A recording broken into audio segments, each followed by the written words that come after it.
Welcome to the GOODNITE Show, featuring your host, Jordan Geske.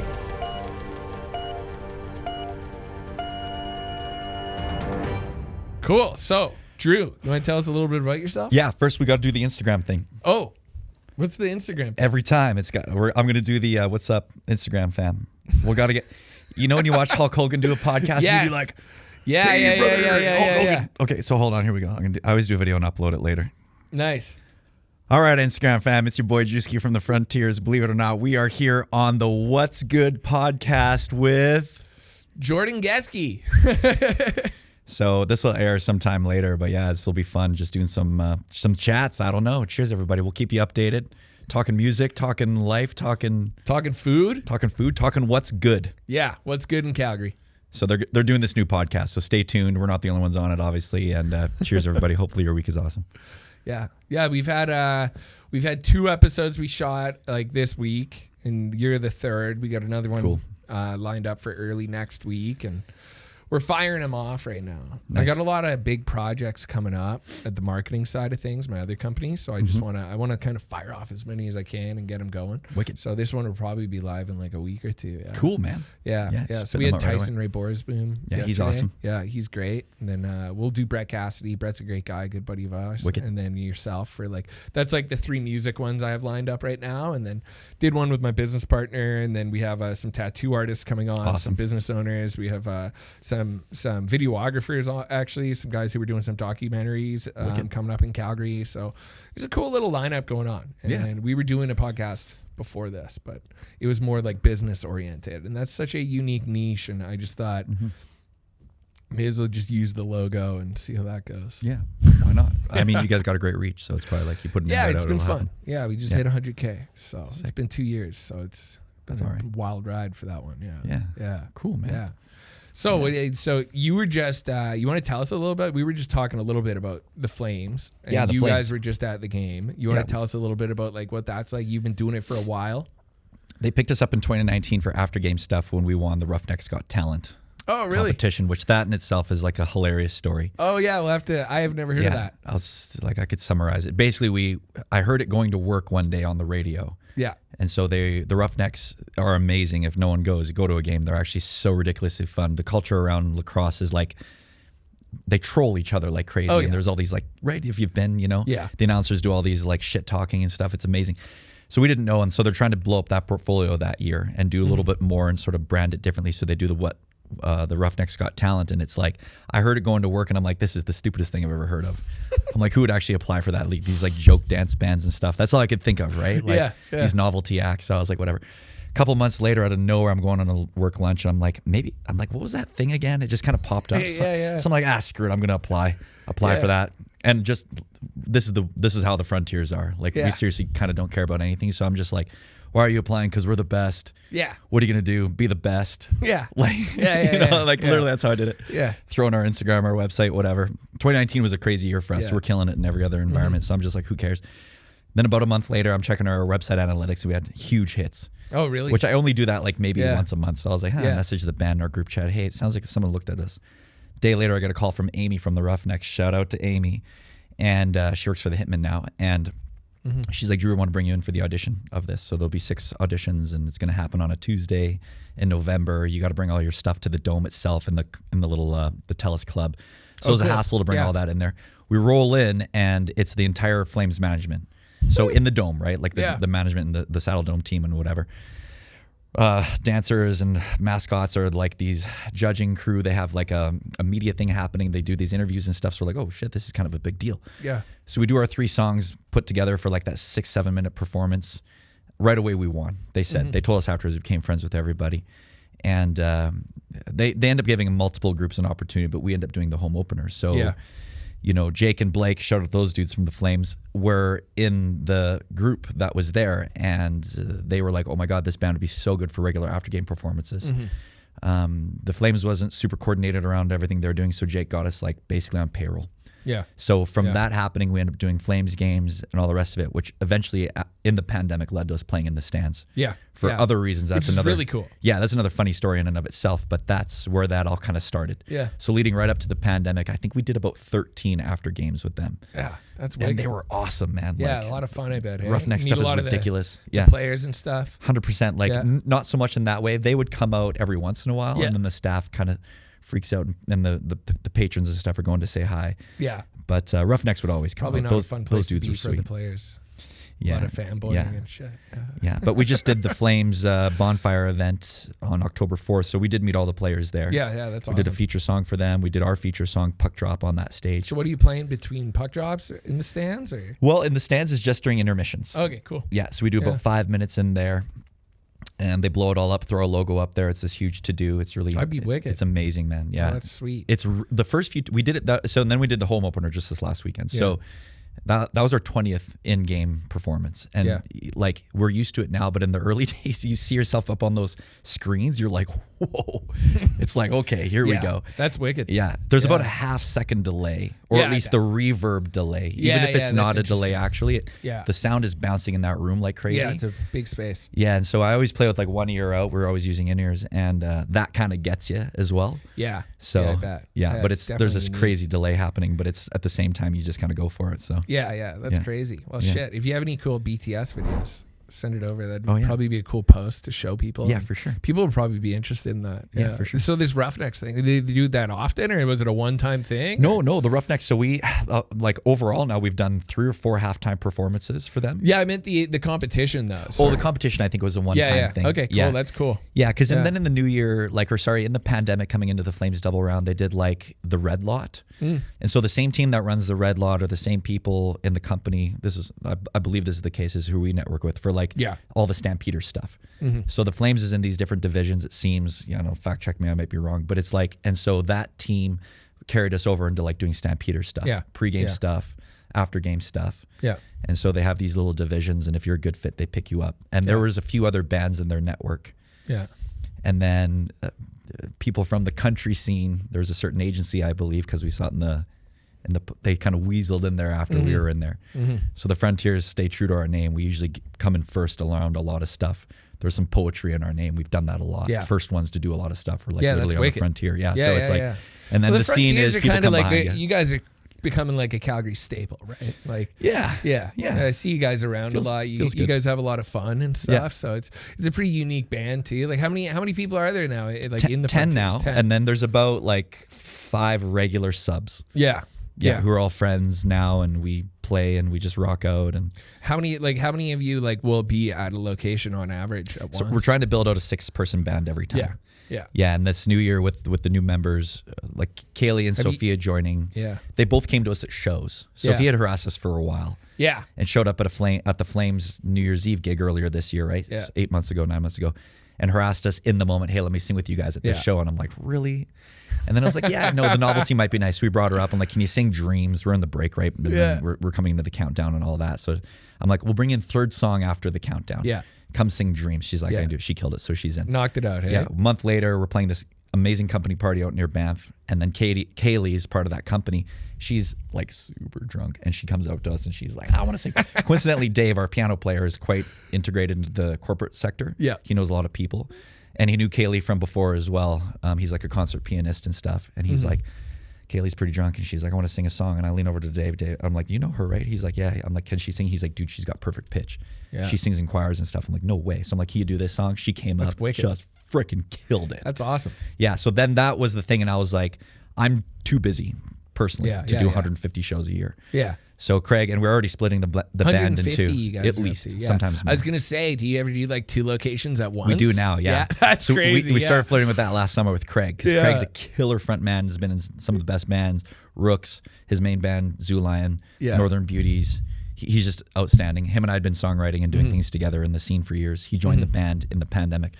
And then, so I was like, hey man, can we, instead of, in the industry, so to speak, or in the scene, you can do a gig referral. That's great. Or sometimes you take a kickback or a finder's fee. And we can charge okay for shows. But I'm like, man, I'd love to keep it in-house. Yeah. So then the idea was with the 2 girls, Craig and myself, we can have a female, male singer per show and rebrand that way. Yeah. And now when we do those weddings, we just did 2 weddings on Saturday. It's up front. So I send a pitch deck. It was funny. Coincidentally, even in the midst of the Flames reboot with us, I have our little EPK/quote house. We did these little player cards. Yeah. With all of our numbers and stuff. And so I actually show them like, here's the band that's going to come to your wedding. Yeah. You're able to kind of swap. No surprises. It's not going to be me. I do the bookings, but Craig and Sophie or Craig and Kaylee will kill it. And then me and whoever else will be there. Yeah. They know what to expect. Exactly. It's not like a bait and switch or anything. Yeah. No, it's cool. You guys are like a little business. Like a lot of bands, like I know a lot of them, and like you guys kind of work very differently, which is unique. Yeah, it's pretty cool. We called ourselves the Not a Band for years. Yeah. Because we didn't want to hold up to some of the stigmas. In Calgary, that would be like, the Calgary scene's amazing. Most bands are quite professional, not really late, kind of got it together. But there are some certain general stigmas, and maybe it just goes around events anyways, the looseness of how things can change or nuances, whatever. But so we'd call ourselves a Not a Band, and then we realized actually we're more like a sports team.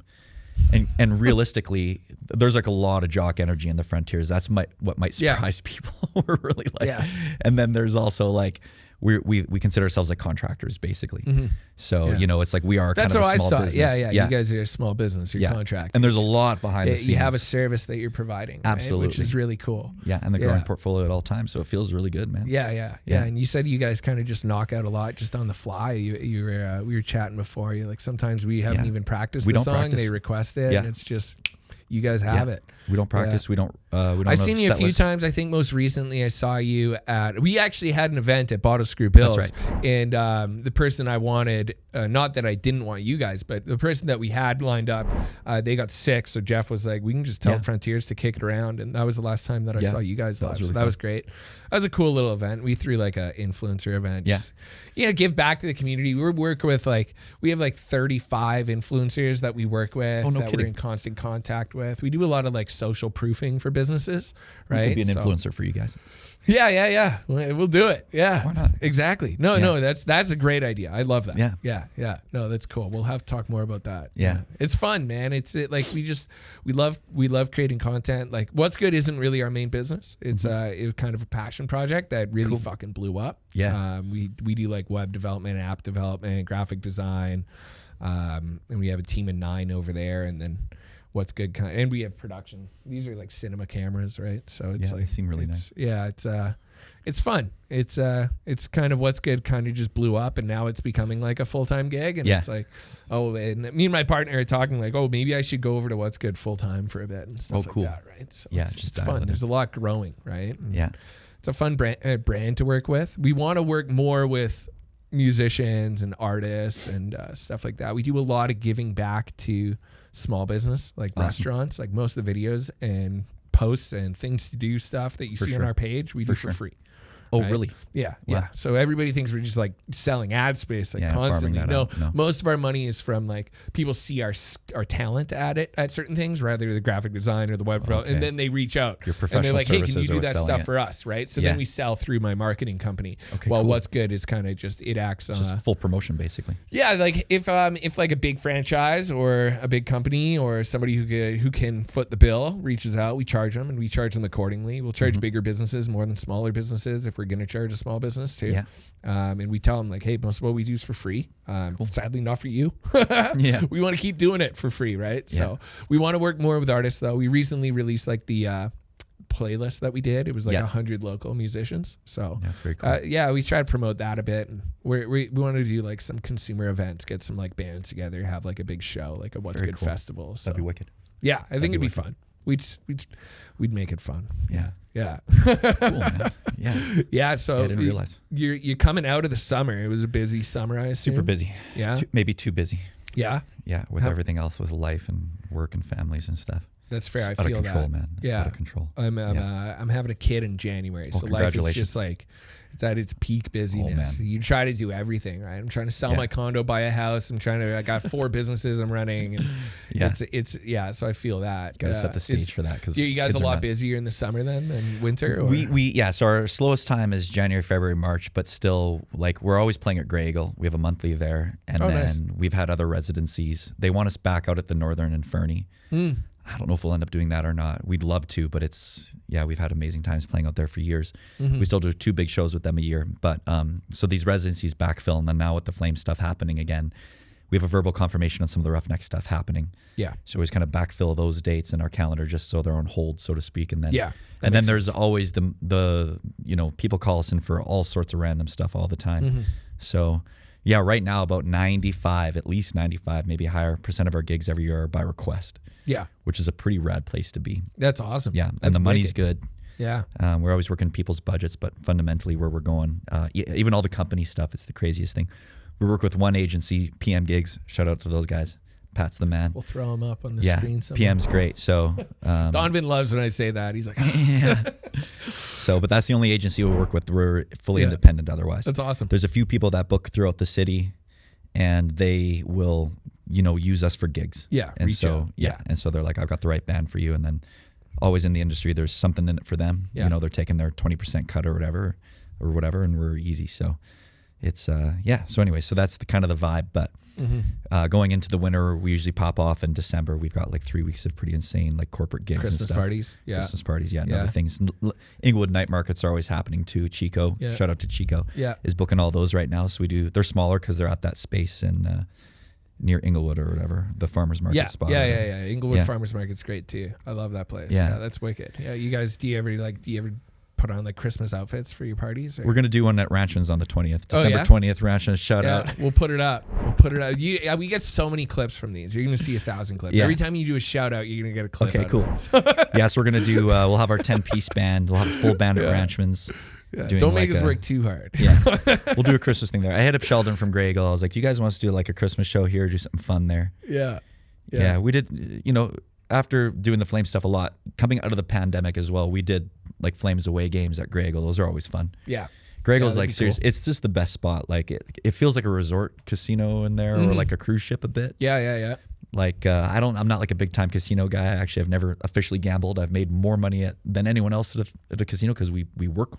We're making money. Yeah. So I've just never done that. I've never gambled actually, which is the craziest thing. But it's like, I love that casino, man. I freaking love that. The vibe in there is amazing. I have a huge win streak on roulette. I've never been down. So there you go. I go like once or twice a month. I play roulette. Just keep that going. Yeah. And I only do it at certain casinos. It's great. I might cut this so I don't get banned from casinos. Like kill it roulette. But that's crazy. Speaking Flames, so I do you have like a favorite pregame spot for like Flames in Calgary? Well, before it was always Greta Bar because they were our sponsor in there. Yeah. And shout out to Greta Bar, Casey, everybody, Colin. Kennedy before she moved on. But I know Kennedy. Yeah, she's so great. Is she still over at that other one, that dinner club, or maybe she did a bunch of things. She was also at Sweet Loretta's. Shaft. She did Shaft also. She was assistant GM at Sweet Loretta's, I think, too. Yeah, Sweet Loretta's is a cool place. Cool. Yeah, the food was a little pricey for the small plates, but it's a fun place to go dance and listen to music. Yeah, 100%. Like even during Stampede, actually, we only did 2 Bottle Screw Bill shows because our stuff has gone kind of high level. We try to retain space for some of those local shows, and we walked into Greta Bar and all of a sudden everything was comped. Yeah. Because someone had texted Casey and he's like, yeah, dude, they're so great. So that was always the spot. Yeah. These days, we'll see. It's like we're all like really busy. It's kind of too bad because in a way, like the early days of any band and when you're really caught up in it for the first time, you kind of romance everything. Now we're like getting there only when we need to get there. Yeah. And then the Flames treat us well. So we had like, what did they call it? The Cowboy Room or something like that. I can't remember. But and we get all access passes. Yeah. So we go down to the cafeteria and hang out with all the staff. And that's for a couple extras. I'll pop by. And we go around. People give us free drinks and stuff. So there's lots to do in the game while we were there. Awesome. Yeah, that's fun. That's wicked. That's sweet. Yeah, it's fun. But when it comes to Calgary's, there's a few good spots around. But it would be Greta Bar. Absolutely, we've always stayed kind of true to them. Yeah. What about, do you have any other Calgary favorites? Like, if you had to, somebody's coming to Calgary that you know, and you got to take them for breakfast, lunch, and dinner. What are the 3 spots? Lunch and dinner. I'm putting you on the spot here. I mean, man, probably like Blue Star is still amazing. Okay, Blue Star. I don't know Blue Star. Yeah, and or what's their other side there on 19th, but Blue Star Diner up there in Bridgeland is amazing. Okay, yeah. I do think I know that one in Bridgeland. Yeah, I think so freaking good. For lunch, this is like a character-defining moment. Really good question. Yeah. I mean, dinner maybe Pat and Betty's. Pat and Betty's is great. Yeah. Radio Block. Yeah, Radio Block. Yeah. I worked for them at Whiskey Rose. Oh yeah. Did all the bookings Love there and Whiskey stuff. Rose. Yeah, we That's played there a fun bunch place. too. That was unrelated. Yeah. But for lunch, well, my brother is the chef of a restaurant called Park. Park. Where's off that? of Memorial Park over here. Oh yeah, I don't know that downtown. one. It's I'll the check little that one out. on. It's across from the Sheldon Schumer there. What kind of food's that? Kind of like Mediterranean style. Oh, in a cool. I way. love It's Mediterranean. really good, actually. Yeah. You'd love it. Yeah. No, that'll be sweet. I'll check that They've- one out. It's really, really good. We'll send somebody They're on like a Diners, Drives, video. and Dives. That's coming out right away. Oh really? Yeah. Oh, awesome. Guy Fieri and Yeah, stuff is there yeah. actually during Stampede Week. Yeah, Guy Fieri's been here a few times. I know, like, shout out to Pure Street Food. He did an episode cool. there. Do you know First Street Market? Oh, yeah. Yeah, First Street 100%. Market, like everything in that little food court is a 10 out of 10. Like the taco place just left, but Oh, yeah. which was too bad. I got those tacos all the time, but they got actually pretty good pizza. They got this Indian place that's to die for. They got K-Town chicken. The food there is great, and they have a bar. And I went there on a Flames game once, and this food court was bumping. There was it's filled with people watching the game and wearing Flames jerseys. I was like, "This is a food court. That's insane." That's awesome. But it's one of like the coolest spots in like the downtown / Beltline area, right? Wicked. Yeah, I love that place. Yeah, it's it's pretty wicked. sweet. Yeah. But I love karaoke, so I'm at Watchman's a lot. Watchman's. Not as much as I used to be. I'm just too busy. 17th Ave, yeah. I used to go to Watchman's like religiously, like every freaking weekend. love it there. Yeah, no, that was a good one. Go and sing. Yeah. What would I sing? Is Breakfast at Tiffany's was a big one for me. Nice. I don't know why. Did it once and I was like, That's okay, I can do that. Yeah, that's awesome. Yeah, you don't want to hear me sing. I won't be the That's- guy coming up to you, you're the Frontiers asking to sing at the show. Karaoke's so great because it's the great equalizer. Yeah. It's like being at the gym. Everyone's weak at the gym, right? Because Yeah. you're pushing your limits. And like with karaoke, it's like everyone is just, it's a human What's experience. the other big karaoke spot? Is it? I always mix up Down in Dickens or Duckies. Duckies. Duckies. Yeah, Duckies is great. Duckies is good too. I was there Yeah. a few weeks ago. We were doing karaoke. Yeah. So. I like Watchmen's because it's even a little more cringy. Like it's just so, Oh, yeah. it's so raw. Yeah. No one it's, really it's cares. dark in there. I don't even know if they have lights in there. It's usually pretty bad. Same staff as forever. I kind of know everyone in there, so it's fun after 100%. going all No, these years. But it's it's a great spot. Yeah, I do miss Watchman's. I haven't been there in a long time. That's for sure. So yeah, it's fun. yeah, I'll have to make it out there. Beers are cheap there too. Yeah, and that's a rare thing these days. Yeah. with the For inflation sure. happening everywhere. Holy Moses! Everything's getting more and more expensive. What are what is a beer at the Dome right now? Isn't it like Oh man, it's like they're upwards of $16. yeah, but if you get like a what's that craft that got bought? It started in Calgary. That craft 18 beer. or whatever. No, it's Donovan. What was that craft beer? Donovan's a beer guy. Oh, it's a craft beer. It was that got bought. Banded Peak. Yeah, Banded thank Peak. you. Yeah, okay, fair enough. Because But yeah, you they could were do like a- 16. You do bucks calls a down a beer. Coors Light for $8 there. I asked the guy. I was like, just give me the nice. cheapest one up in the nice bar. Yeah. He's like, here, Coors Light's $8. I'm like, sweet. Oh yeah, that's I wicked. think I tipped him $1, so it was $9 in the end or whatever. But Yeah. yeah, Nice. yeah. So you can Yeah. find out what's good in there. Well, now I need to Hey-o. know that. I'm gonna go. Yeah. I'm gonna go get the Coors Light. Yeah. Yeah, but I think anything on draft is as high as like $16 a beer, Yeah. some shit like that. Yeah. And you're like, dude, I could just go buy a 6-pack of like. Well, PBR they got the store, new 8-pack. arena coming out and stuff too. That'll Yeah, be interesting. and they're stoked on that. Yeah, It's I fun bet. vibing with the staff in there because they're all really excited. Are you big on the food scene in Calgary? Used to be bigger on it before. Yeah, I have a daughter and my girlfriend has 2 kids, so life's kind of expensive. Yeah. Yeah. The weeks Yeah, we have I'm the not looking kids, forward it's like I'm not looking forward it's to like that man, part. yeah, our expenses Yeah. go way up, you know. So it's like, well, just kind of have to consolidate. Yeah. But her and I, we do date nights lots. A spot I haven't checked out yet that I really want to check out is the Foxtrot restaurant at Spruce Meadows. Yeah, because I've we heard live in good we live in things. the south right now. Spruce and like, Meadows is up to a lot of cool stuff this year. really cool stuff. We did Talk 5 about gigs there. that. They're That was insane. crazy. You did 5. Yeah, I think I saw that because we were doing some work with them. Yeah. We did some. We promoted them a bit on our website, and we have like an event calendar that has like the next 10 months of events in Calgary on our site. Cool. But yeah, they built like that new stage, and they did a lot of shows. It doing was a a lot. freaking cool stage. Yeah. Yeah. And apparently that's what they want to get into. So there's supposed to be more musical stuff happening this fall, like at the end of October and November. Oh, and really? other Yeah, things. yeah. I It's think going to lead up to their Christmas I market, was which is talking a to the standard. marketing girl there, and she was saying like it was a big success at Yeah. the end of the day. Like there were some things that she said she learned. But, Oh, yeah. yeah. But other than that, she's like it's definitely a successful project. It's a cool place. We'll throw up some photos of that. But it it was a like surprised me. They had all the food trucks because I went to some solo acoustic show. It wasn't like my show of choice. I think I would have preferred to see the Frontiers, for instance. Even Brett Cassidy, I think, did a show there. So yeah, they had a whole bunch of artists coming throughout the summer. Yeah, it's pretty cool. Yeah. Well, so how long have you been in the music scene in Calgary? In Calgary, this project's been around since 2012.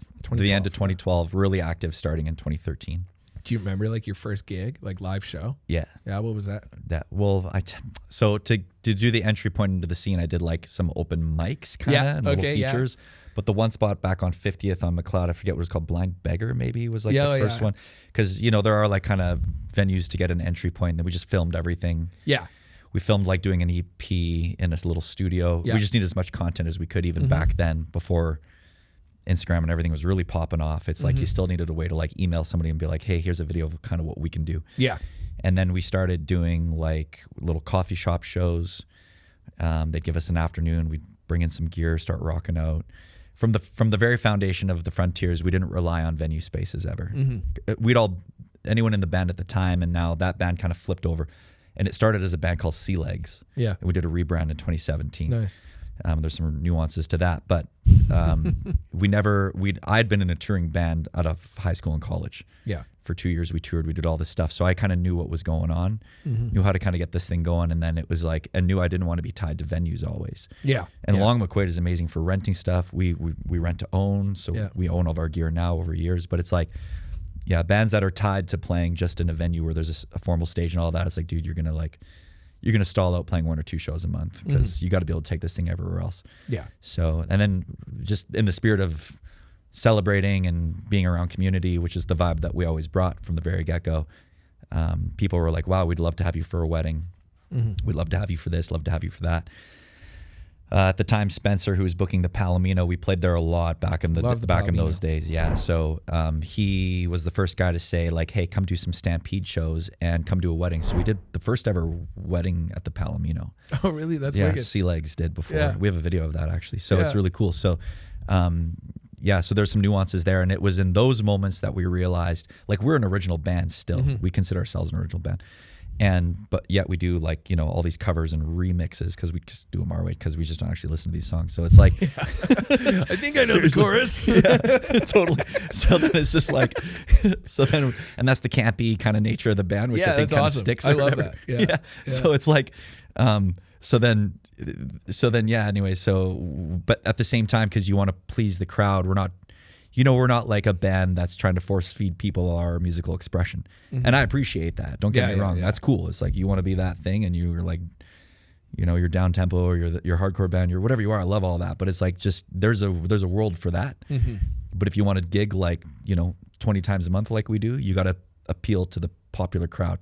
Yeah. Yeah. So we started to bring that, and I think that's what we did. That's difficult for a lot of creatives in every medium. Like whether I'm working with like literally anyone from videographers to painters to musicians, like a big thing that I find is like that's why I was like, you guys are more like a business, right? Because you guys have found like, okay, I have to be able to do this to do what I like. Yeah. You're like, if I just do what I like, it's not going to pay the bills because maybe it's not big enough, right? You can't blow up. There's only so much room in the top 100, right, to be unique. Yeah. And the top 100 these days aren't unique. Yeah. So it's interesting. You do have to you have to do the corporate side of things. You have to appeal to the bigger crowd to be able to then put your own spin on things when you want to and to enjoy it, right? And we didn't lose our soul doing that either because we've kind of spun everything our way. I think if we were a true cover band, it would kill our souls. Like, that's fair. When you see the Frontiers, there's every once in a while we'll have a music stand on stage because I'm still learning lyrics and sometimes the songs I've written, right? It's not fully memorized, but generally speaking, it's just lyrics on that thing, or 1 or 2 members are still kind of tracking some of these chord structures. But it's like, we're not a cover band. We're not glued to tablets. And I would say a cover band is like presenting a song to the crowd, whereas we're performing a song to the crowd. And so we bring that original I like that. Creative energy where we are like, I'm playing this song by Justin Bieber like I wrote it. Yeah. I am performing this song. Yeah. And we've spun it in a way. It's just close enough. It's 90 to 95% there, but it's still my way. This is my song. Yeah, it has your vibe on it. And so we're rocking out. And so we didn't lose our souls doing that. So I think that's what's happening. Yeah. Yeah, and don't get me wrong. I've seen it. Like you see artists do that with their own music when they go live shows. For sure. Who was there's a folk guy, a funky kind of folk guy that Shaky Graves. Shaky Graves, I listen to his music and it's very calm. I went and I saw him at a university. I can't remember which one, a few years back. And man, it was a freaking rock and roll show. It wasn't folk at all. He was having the time of his life. The crowd was wild. He knew. He's like, this is a standing concert. Yeah. He's like, I'm not going to serenade these folk. Yeah. And it was his own written music. And so you see that even with that, which is pretty cool to me, right? Well, and I think that's to that point too. And just to go back on that presenting thing, like, and there is a time and a place where cover bands are just killing it, and to respect that. And if you can cover Michael Jackson, you have a vocalist that can do it. You just win. You're just it's just game over. And there's certain solos and leads that are just like, so I love it. Can you do the dance and the vocals? Well, yeah, exactly. But then on the other hand, there's like, it's like, what is music supposed to be? And so like Kool and the Gang nailed it with their song like Celebration. So that's the style of music that I identify with the most. And I collectively, the Frontiers do like celebrate good times, you know, like we're there to celebrate. It's disco actually is really what it is. Yeah. In a way, it's the spirit of disco. It's like, we just want to celebrate and engage our community. It's not a expressive artistic thing per se. It can be that when we play the King Eddie, we can get intimate. Yeah. We present our songs. We do certain things certain ways because it's such a good venue for that. But 9 times out of 10, it's celebrating. It's the spirit of celebration, which is essentially partying. So we're just a party band. Yeah. And so again, no harm, no foul to other bands that want to take a different route or want to engage musically in a different way. But it's just like, that's just not what we do. Yeah, it's all right. You can kind of do it however. And not sorry, but our way will produce the most opportunities. Yeah, exactly. It just will. And that is something that I was saying, right? With creatives, there are certain ways that will create the most opportunity and the most money, right? And like that can be a hard pill to swallow for some people, for sure. Some people might not have the business aspect of it to be able to find those ways either. Yeah. Right. They may bat their head against the wall and say, why isn't this working? It's like, well, it's like a personality or temperament thing, you know what I mean? Exactly. Yeah, that's exactly temperament thing. We've talked about a few live music places in Calgary now. We've brought up the King Eddie. We've brought up the Palomino. Those are like two of my favorite spots in Calgary for live music. Do you have, if you had to do like a top 3 places that you would suggest people to go and experience like live music in Calgary? So I'd have to put the Blues Can up there only because it's the one venue we've never played. Oh, but really? I do like to attend shows there. Yeah, so I like to go watch shows there. There's a different great place. Yeah, when you've played a venue, it becomes too familiar maybe. Yeah. You know, you get to know everyone. You kind of know the ins and outs and like the goods and the bads. Yeah. Like, oh, okay. So Blues Can's awesome. We do so many shows that are not at live music venues. We paid our dues at all the venues. Tell us those ones too. That's pretty cool. Well, like even like all the breweries now will host shows. Yeah. Like Prairie Dog has an amazing stage, for instance, right? Yeah, we might play there in the new year. Probably South Block has to be at the top of my list too. We opened Hayden and South Block. South Block started first. Well, their Main Street barbecue spot in Airdrie is like the OG where it all started. So like we played that way before. Yeah. And then when South Block opened in the basement before, now it's just upstairs because they have the whatever bar down there. We opened up South Block, and then Hayden Block, the upstairs opened a couple years later, a year and a half later.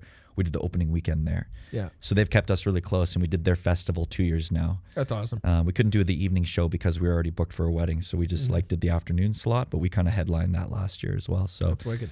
So I love those spots, which the owners there are amazing. They've stayed true to music and keeping that in the portfolio. Pays reasonable enough. They have full backline, or not backline, but the sound production's great. The sound guys are awesome. Then probably the Ship and Anchor, just because we don't play there as much anymore. Staple. Yeah, they won't really book us because Darren's always like, we're too busy. But it's like, maybe we outgrew it. I don't know. That's fair. I don't know, Darren. Yeah, we'll send this to him. But it's like, there comes a time where certain venues just won't look at you anymore because you're making bank other places maybe. Yeah. So I don't know. Maybe it was harder to book you when they wanted you. Yeah. So they've but we did years and years there. But business is business, right? Yeah. The ship is a cool place. It's very unique. Ship's place. amazing. Yeah. It's so rad.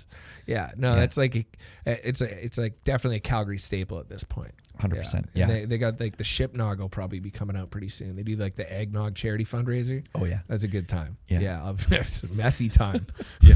I'll be there. Yeah.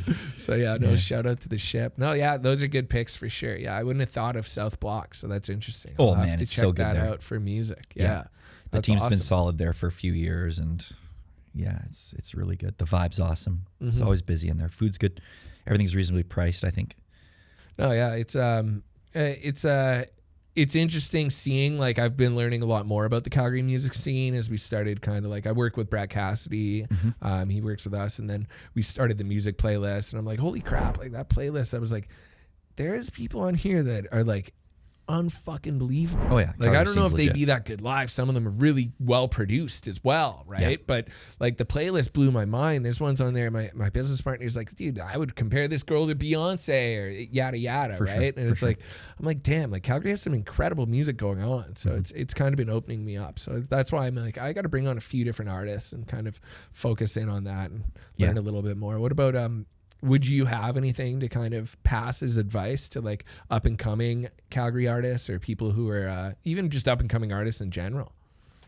Yeah, I mean, people need to discover what avenue of artistry they want to sort of like, travel down, so to speak.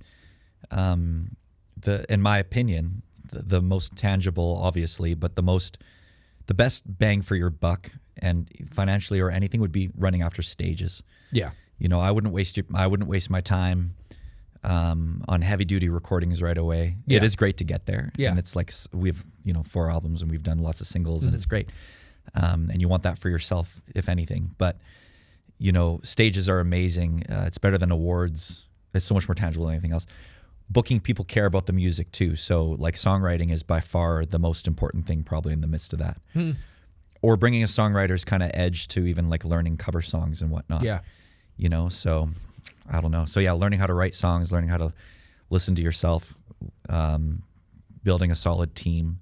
The scene can get a bit fickle. Yeah. Like, if you go to, and this is not to poo-poo on anyone, so don't get me wrong, but if you go to Nashville North over Stampede, you're going to see all the different Sakamoto or whoever country artists with the same band. Yeah. And that's what it is. But we never did that. The Frontiers is very punk rock. Yeah. Like when you see Comeback Kid or you see Terrors coming to town tomorrow, we see any of those, it's those guys. That's the band. And so that was my mentality. I want a band. Yeah, your own band. Yeah. I'm not going to do Drew and the Shitheads. Yeah. And I take way more and I cut see them that. 400 I see that each a or lot. whatever. It's like just like, oh yeah, one band is gonna stand there while somebody comes up all night, even at local places in Calgary. Like yeah, I see that quite often. And the scene's set up for that. There are a lot of amazing, and that's to the credit of those players. Those hired guns are awesome. They're in the scene. Those dudes are well connected. I would never take that away from them. But there's something to be said about getting a group of homies together. Yeah, yeah. And There's a chasing lot of stages. camaraderie in there, right? And doing it that way. So that would be my advice. It's like probably chase stages. But at the same time, people learn like, man, I'm not really into that actually. And those pain points are like like the stress or the logistics, all that. So it's like, okay, well, what do you do now? Some people like to exist as a jam band. Yeah. And or even just in a garage, like rehearsing, and that's totally fair. it's all good. Like at the end of the day, no matter what it is good. Career wise though, like streaming probably just isn't really the pick. In like Calgary, you got to chase stages. There's big money in stages. Yeah. And like to get money from streaming, like the pay is so low from my understanding. So if you're gonna make highly produced music just to get on Spotify, it's like is that going to really push you forward? Right? For sure. Yeah. And it seems to me like Tate McRae is a great example. People are like, yeah, she's a Calgarian. I'm like, well, she was made. Yeah. Like clearly, I don't know exactly how that happened, but her parents through a modeling agency. I would assume. Like some sort of talent agency. It's like, but probably modeling. Everybody knows somebody. So it's like, okay, your parents had an in to some form of the artistic industry, probably through modeling, I'm guessing. Acting possibly, but obviously she was talented musically, and then they made her. Lights was the same way. I knew her. She said she's not Calgarian anymore. I thought she was like, LA is my home. I was like, fuck you. Yeah, but I knew Lights in Vancouver before she was famous. And I knew her when she got picked up. To go out to Toronto to do her album. Well, and then there was Tegan and Sarah as well. They were Calgary, right? They may have been a little more organic, but still, it was like that moment where they're pushed forward. They came like I think it might have been like 5 years ago now, but they did like the free Canada Day show and everything. They did, like didn't charge for it. They were just like, this is our hometown. So it's like they're pretty cool. But no, it's interesting. It's interesting seeing like there's so much more available at your fingertips these days that I find like when I open Spotify, it's harder for me to go and choose something different from one of the 3 playlists that I'm always listening to because there's so much choice, right? If I'm going to go and find something new to listen to, I'm like, fuck, there's like, I have ADHD, so that doesn't help. Just do it all. I spent, I think, an hour and a half last night I was on Netflix. My girlfriend wanted to find something to watch, and I saw the recently leaving section, and I think I watched an hour and a half of trailers of things that are leaving soon. And she's like, "Why are you watching these? We can't watch those ones. They're gonna all be gone." I was like, "That's why I gotta at least get the trailers." It's like some sort of what I missed. OCD, ADHD. I'm like, yeah. So and it's the same. The music it can be hard, and that's why I was like, I need just a playlist. We need to start curating this. So we are doing more too. Well, the festival will be legit though too. Like people love live. We're gonna like try to like have a folk playlist, a rap playlist, an EDM playlist of Calgary stuff, right? So like you can also just have more than one pick, and then one that we curate monthly to kind of keep it fresh. So, yeah, that'd be sweet. Right, we're working on that. It's a lot more work than some might think. For sure. Finding it. But even with the 100 list you have, it's like that's the foundation for what that might look like. Yeah, and we have a link in bio on our Instagram where people can go. They can submit a song and be like, this is what type of genre it is. This is the song. This is, do you have any events coming up? Do you want to like give away tickets to your event? Because we'll help you promote it. We'll do a free post, like a post on our Instagram, like a carousel. If it does mediocre, gets 40,000 views, right? So it's like if you're doing a show, you're a local artist, you want to give away tickets to get like some people to see it, then just reach out. We'll do it for free, right? Cool, man. Yeah. So it's like whatever we can do to support. We'll see where it goes. But it helped me getting my guys to make the 100 list so that I could start listening to some new music. Yeah. That was a good list for sure. So what's coming up for you guys? Do you have anything big coming up? Yeah. That you want to kind of? Well, we're kind of on our regular flow now at Greygle every month. Still, we're doing 3 shows there. We're playing after Beaches for both their shows. So we do the stage bar, and those are nuts. Like we'll probably meet them. Usually we do. Like Sheldon and other people that work there bring them out. Like when we played the after thing for the Red Clay Strays, and they're super popular. They all came out. Big. They high-fived us. Their piano player really complimented Dave, but Dave is insane. Our piano player, Dave, is like freaking next level. But he was like, yo, your guys' piano player is amazing. They like, I'm not sure if Dave actually met him or not, but I met those dudes for a minute. So that stuff happens there all the time. So they book us around those shows happening. A really big one, so what is it, December 6th, 3rd? Can't remember. Is the Paul Brandt Not in My City event that we do with Morgan and Lyle. Shout out to those guys. So people can buy tickets for that. That's kind of that weird promotion we've been doing on our, not weird, but it seems like out of nowhere. We have these promotional posts that'll go up on our Instagram, but people can buy tickets. Paul's always there. I think this will be our 5th or 6th year doing it. But it's a really cool feature. They feature local artists. The lineup this year is insane. And Paul's just there vibing. You can hang out with Paul. He's very accessible. That's always a really good one. And then Ranchman's on December 20th will be our kind of ugly sweatshirt party there. That'll be fun. Yeah. Maybe I'll try to get to that one. November is still a bunch of gigs, but it's like private stuff. And it's really aloof. But November's, and it's a bit slower for us too, thank God. So we're going to kind of rest and get our one. We're working on our next single, which is called River Baby. So that'll be done in November as well, probably. Nice. Wicked. Well, glad to hear that you guys are busy. Yeah. Keep up the work, and I hope to see you guys maybe at Ranchman's for the ugly Christmas sweater party. Fun. Awesome. Thanks so much for coming on, and I'll see you guys soon. Cheers, brother.